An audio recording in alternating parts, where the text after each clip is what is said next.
Century 21 et ses 915 agences immobilières au service de vos projets partout en France présentent Sud Radio Conseil de famille. C'est l'heure de retrouver Conseil de famille. Bonsoir Stéphane Moller. Bonsoir Philippe Rossi. Stéphane, vous êtes associé au sein du cabinet VIA et nous nous retrouvons chaque soir pour parler finances, immobilier, droit de la famille. En fait, pour parler de gestion de patrimoine. Ce soir, nous allons répondre à Jean à Paris. Stéphane, Jean nous demande ce qu'est un contrat d'assurance vie à BP différé. Alors, évoquons les contrats d'assurance vie à PB différé, c'est-à-dire à participation aux bénéfices différés. C'est quoi un contrat d'assurance vie à PB différé? Ça sert à quoi? Et surtout, ça sert à qui? Alors, commençons par répondre à la question à quoi ça sert. Usuellement, un contrat d'assurance vie est un outil de capitalisation, c'est-à-dire que l'on espère que les sommes versées sur un contrat d'assurance vie prennent de la valeur avec le temps. Mais que se passe-t-il si j'ai besoin régulièrement de retirer, c'est-à-dire de distribuer de l'argent provenant de mon contrat d'assurance, par exemple pour bénéficier d'un complément de retraite?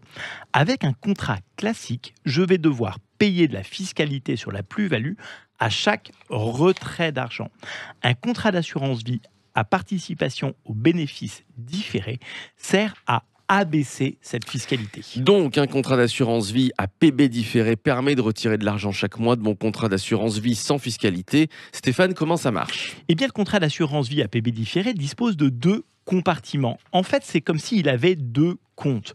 Le premier sert à y verser le capital de départ, le second à recueillir les bénéfices. Et quand je fais un rachat de mon contrat d'assurance vie, je le fais sur le premier compte. Comme ça, je ne sors pas de bénéfices et donc je ne paye pas de fiscalité. Et à qui ce type de contrat à PB différé s'adresse-t-il? Eh bien, ces contrats s'adressent à des investisseurs qui ont besoin de tirer un revenu de leur contrat d'assurance vie sans pouvoir attendre les fameux 8 ans. Typiquement, des parents qui ont besoin de faire des retraits pour payer les études des enfants, des retraités qui ont besoin d'un complément de revenu, des investisseurs qui savent qu'ils auront besoin de ressortir le capital investi avant 8 ans. Dans tous les cas, c'est vers ce type de contrat qu'il faut se tourner. Et comment cela se passe-t-il en cas de décès? Eh bien, l'assureur verse aux bénéficiaires les fonds initialement versés ainsi que les plus-values stockées sur le second compte, exactement comme un contrat classique. Un inconvénient? Eh bien, comme toujours, une contrepartie à ces avantages, car il n'est pas possible de complètement fermer un contrat à PB différé avant 8 ans.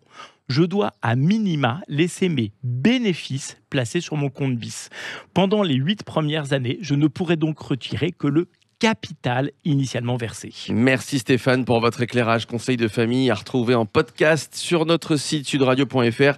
Et puis comme Jean qui habite Paris, vous pouvez adresser vos questions sur le site de Conseil de famille. Conseil avec un s-2-famille.com. Stéphane, nous nous retrouvons demain. À demain Philippe. Avec plaisir, à demain. C'était Sud Radio Conseil de famille. avec Century 21 et ses 915 agences immobilières au service de vos projets partout en France.